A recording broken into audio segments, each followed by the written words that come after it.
When the river jumped its banks, it quickly inundated most of downtown and sent 12 feet of water gushing through an industrial park. Early estimates put the damage in the hundreds of millions of dollars. Well, when does Mr. Leung estimate we can be back online? 6 a month, maybe 9. All right, thank you. We'll get back to you. Well, we knew we'd have to outsource some of this production sooner or later, even without a flood. Dawn, if we don't find another supplier within a week, we are going to get killed in Q3. I know. Barton's narrowed it down to 2 choices. He's ready to go. Is he ready now? He's ready now. Do it.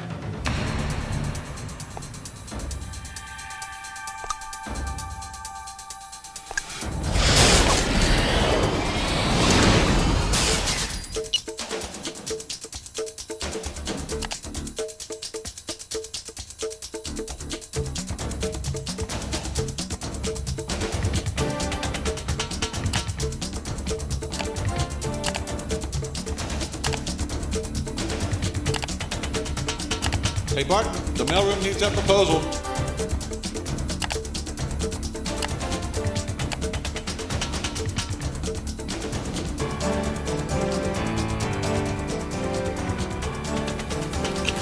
Oh, John, thanks.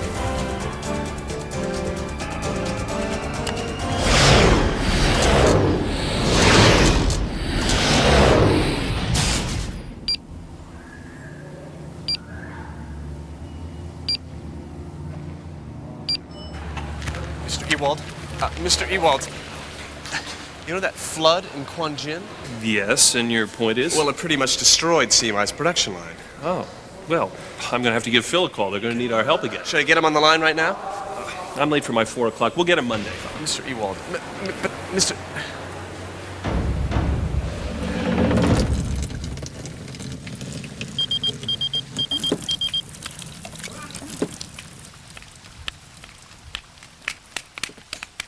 Hey, you guys take over. Here you go. I'll be right back.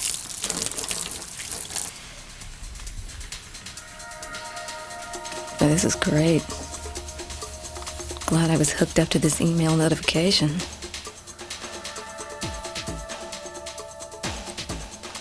Finally, a chance to bid for CMI.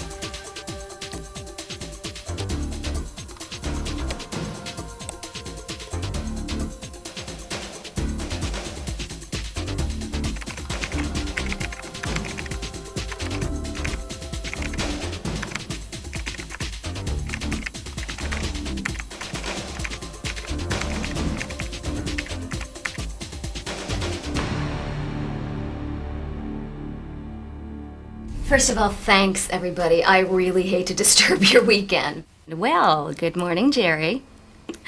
But we have got a great opportunity here. What's up? Well, you probably heard about the flood in China. Well, because of it, CMI's factory in Quanjin had to be shut down. And they have asked us to bid on the lost capacity. Who else is bidding? Bascom. So we've got our work to do. And I need all your input by tomorrow noon so that I can consolidate it into the proposal. No problem. Jerry, I'd like you to handle the production plans. You need to call Barton at CMI for the passwords. The first one gets you past the firewall, and the second one gets you onto the server. What, no retinal scans? Jerry. Tim, you need to take a look at our inventory. What do we need? Oh, I did get a voicemail from Wendell Foods about an hour ago. Yeah. They're fine with us using them as a reference. Yeah.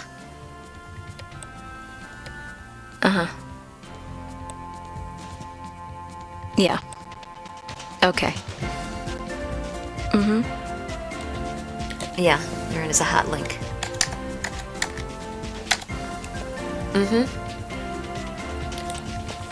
So listen, I think if we can get this to CMI by Sunday. All right, here's the plan. Look, the only way that they're going to go with us when Bascom is bigger and closer to their headquarters is if we can prove to them that we can do the job. Okay? So here's what I did. I added our new impeller station as a VR model. Wow. So they can get a clearer sense of our capabilities. What do you think? Great idea. Can we make it happen today? 2 hours, that's all I need. Great. It's done.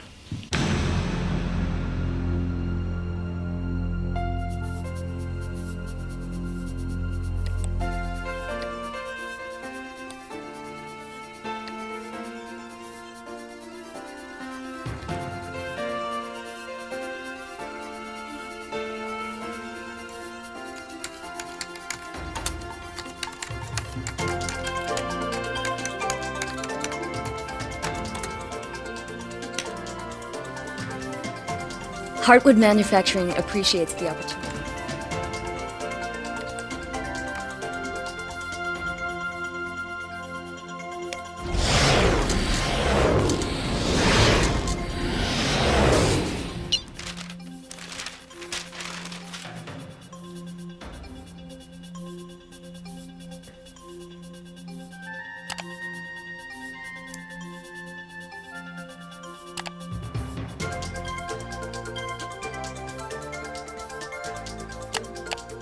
Heartwood Manufacturing appreciates the opportunity to present this proposal to you.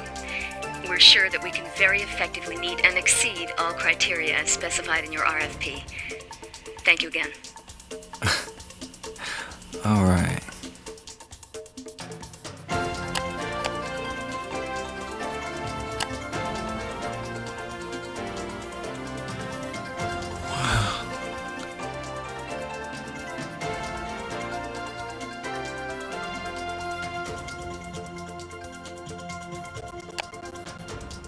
They are gonna love this back at the office.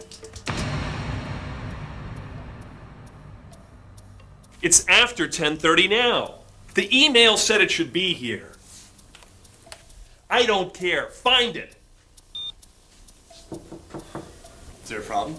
Well, the package from CMI hasn't arrived yet, and I don't want to call him till I've had a chance to look at the RFP. I can find out where it is.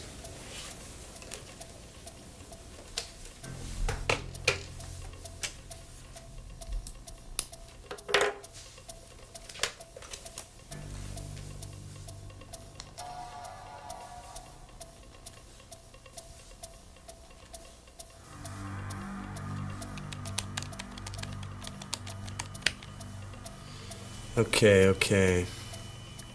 Here we go. It says here it was signed for at 10:04 by somebody named Mullen or Miller or something. I'll run down to the mailroom and find it. Wait. Is it really that easy? Yeah, it's a Mac. Well, wait a minute. If you can get all that stuff on here, can't you get to CMI's page where their RFP is? Oh, absolutely. Well, with a couple of wired guys like us, how can we lose? We can't. Oh, no, absolutely. I mean, Bascom's a solid company. I'm sure they'll come back with a good counter. But this outfit in Iowa that Barton found is not only ready to sign the contract guaranteeing us the yields we're after, but they've shown us exactly how our job will run at their facility. Can they be ready to ship product by the end of the month? We're going to need that. Yep. Let's take advantage of it. I will have them here tomorrow. Great. Phil, it's Mike Ewald from Bascom. I'll take it. Phil, it's Mike Ewald. Listen, we were sorry to hear about the trouble at your plant, but we got your RFP this morning, and, you know, I was thinking maybe we should get together later in the week and we... What? What? But Phil, who the heck is Heartwood? Yeah, you know, Bascom is the way the companies usually work. It's a well-efficient, organized company. People know their lines of authority. I'm sure it's very well run. But it's the old era.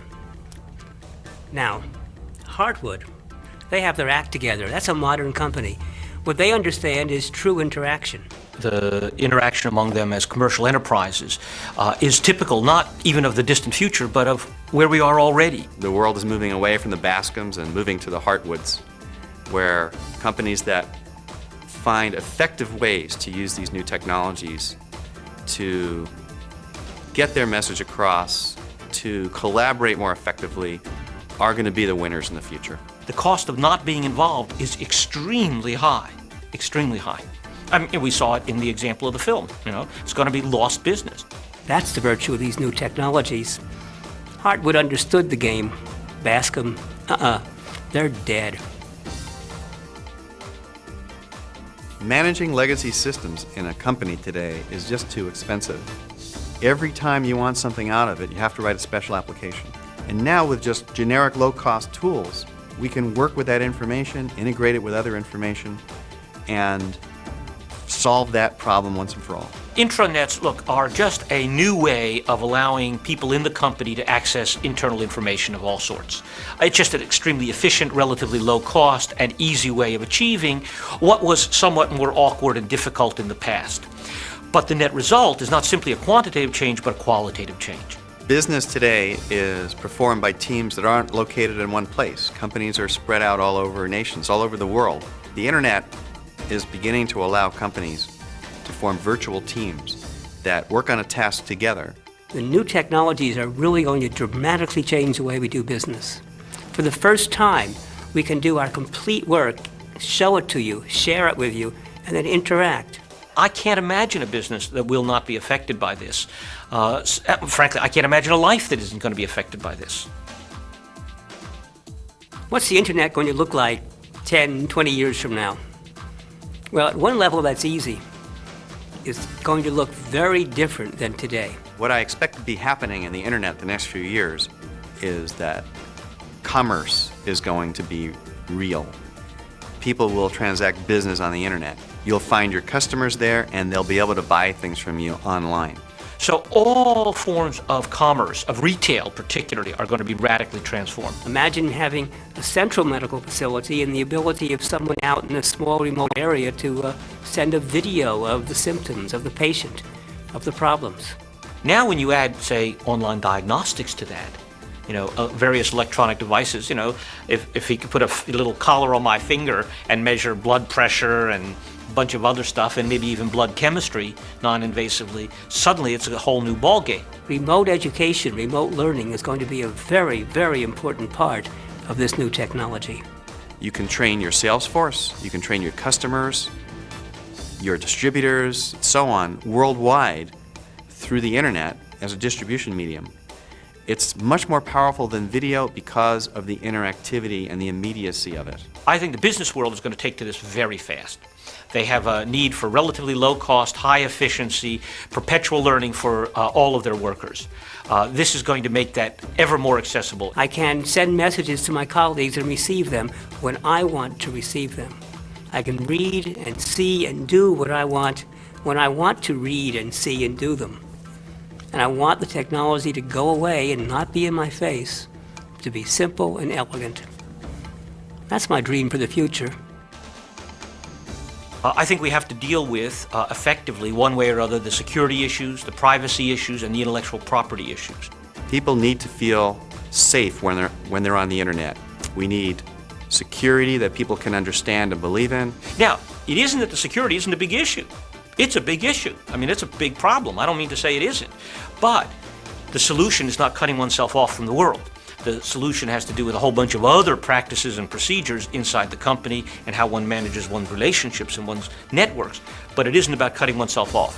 Like all infrastructures, this one is going to cost a lot of money, measured in the billions of dollars. How are we going to pay for it? We'll have to be paid for, and in the end, it's always the consumer who will have to pay for it. Now, if we do it right, it will be invisible. They're all the costs of learning in a very, very rapidly changing environment.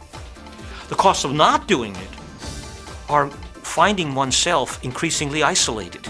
It doesn't matter whether you're in a remote village in Botswana or high in the Himalayas, you're going to be able to communicate with a satellite and broadband access. That will change things fundamentally. Over the next few years, the technologies that will be brought to bear and the bandwidth improvements that we're going to see are going to make virtual teams a basic part of business, just like the overhead projector is today. So what I look forward to is a much greater ease of coordination of work.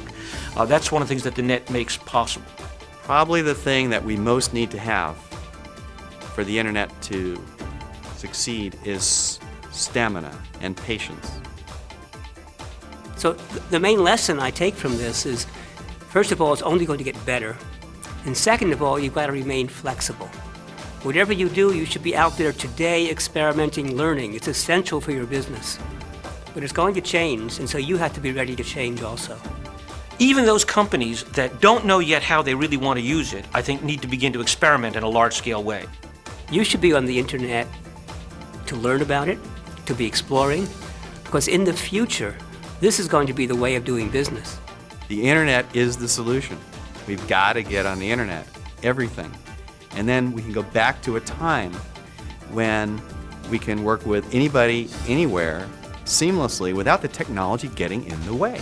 That's what I think is really exciting. Should all companies be looking at internet technologies and using it? Well, let me put it this way. Should all companies be using the telephone?